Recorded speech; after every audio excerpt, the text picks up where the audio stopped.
So by now, most of Manchester United fans know that we're not going to get Osimhen. It's not even our board is not even looking into it. Jokeres, he doesn't want us. We want him. He wants to go to Arsenal. Arsenal don't want him.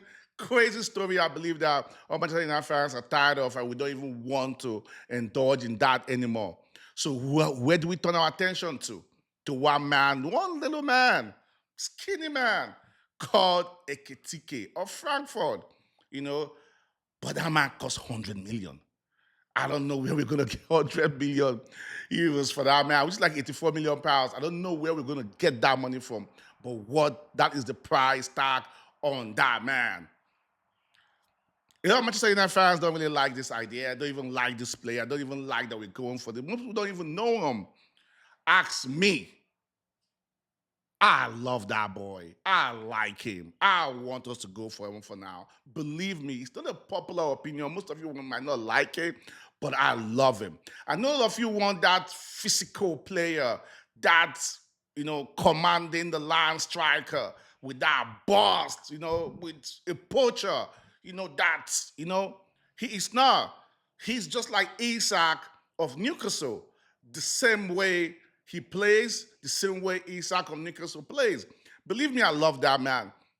He could beat defenders in tight spaces. His hold-up play is unbelievable. His intelligence on the ball is wonderful. His link-up play is crazy.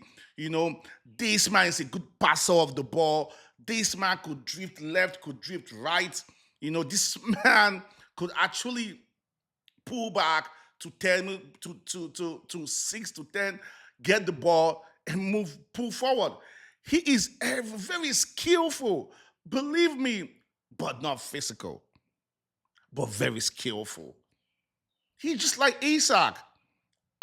I love him, and a lot of people might not be happy with that. A lot of people say it's another gamble. We took that gamble with Haaland. Why do we want to take a gamble with 20? I think it's 22. I want to take a gamble under 22 years old.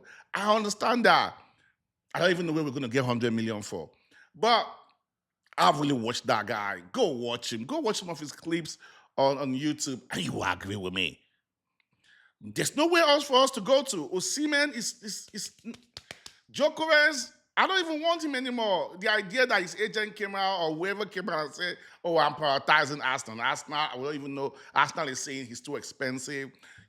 Sporting Lisbon is saying they want 80 million for a 27-year-old that could only give you 3 more seasons. Believe me, Jokeres should even cost like 30, 40 million. Because in the next 3 years, Jokeres cannot compete in the Premier League. Facts. Because he's 27, he will be 30 in 3 years. But they say they want 80 million, so it's out of it. But this young man is crazy. 48 appearances last season, 22 goals, I believe. Is it 12 or 14 assists? Good numbers. I think 34 goal involvement throughout last season. Good stats. It's just 100 million.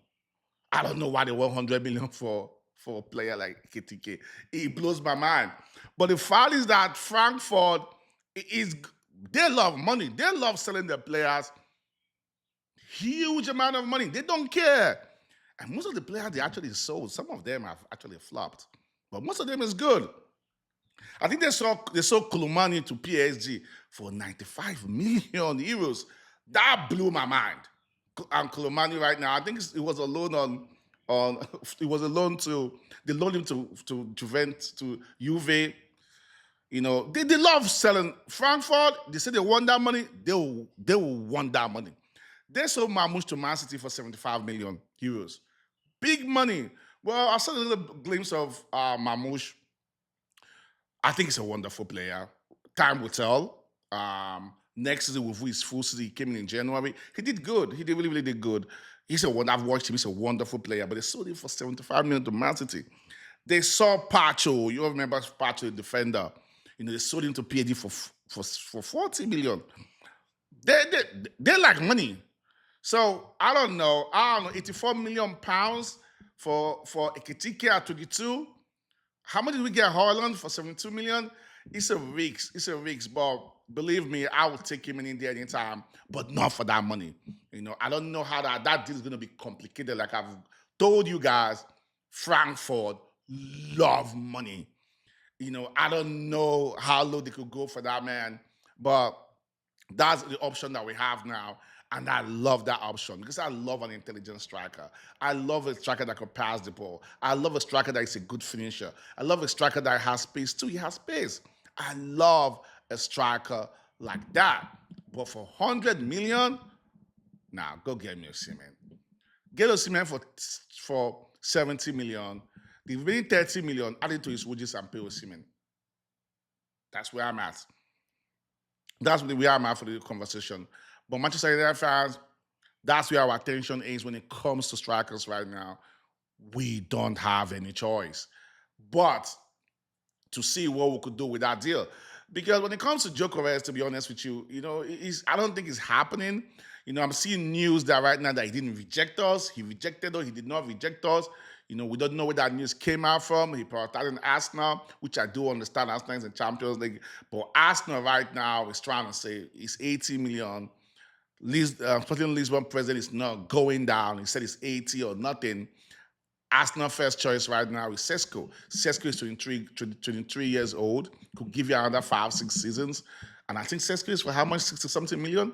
It's a good deal, but I don't know what's happening with Arsenal and Sesko deal. I really don't know. But I know a lot of Manchester United fans will still want Manchester United to sign Djokovic. I will be happy if we can. So Manchester United fans like, he rejected us. We really want players that could come play for us, players that really want to play for us, not because of the Champions League or nothing. Amorim, his first choice is Djokovic. Facts. He's played with him before. He knows that man in and out. He believes that is the striker that will save his job. Because Amorim, we don't even know if Amorim will be here in December. He needs to at least be in the top. Manchester United, I could have said be in the top 4 before December. Well, at least top 10 before December. And win games, not just draw games, win games at Old Trafford at least. That's only what will save him. And he believes that Djokovic is who will save his job. He's complicated. I don't really know right now. But right now, our attention, we're moving, to the direction of Ekitike, to be honest with you. That's only the striker which personally, I'm happy with. I'm happy with people. Like I said, I just love a striker that can move the ball. I just love a striker that could beat defenders in tight spaces. I just love a striker that is a good finisher. I also like a striker that could drift left, that could drift right. A striker that can also play as a 10, that could push back, get the ball, and distribute the ball. He's a joy to watch. His 1-2 touch is amazing. A lot of people want to say, we got Zexi, it's like Zexi. Okay. His vision is unbelievable. Just like listen, Liverpool did not play with an alternate striker last season. They won the league. So that's where I stand. If we can't get Osimhen is out of it, let me just stop dreaming. Djokovic is maybe a 50% chance. Ekitike can be 80% chance. I believe that, but I don't know if they could go 70 million, but spending such a huge amount of money for strike, a 22-year-old that we don't even know if. But this is what it is. That's where we are as Manchester United fan, as a team, as a club. If Haaland really, really gave us goals last season, I don't think we'll be in the market looking for a striker. But Haaland really, really disappointed us. And if we go into the new season with Haaland, okay. Okay. Well, this way it is. Glory, glory, Manchester United. I'll keep you guys updated on this deal. If it happens, I'll be happy. If we get Djokovic, I'll be happy. If we get Osimhen, I'll be over the moon. But that's where we are. Glory, glory, Manchester United. Peace.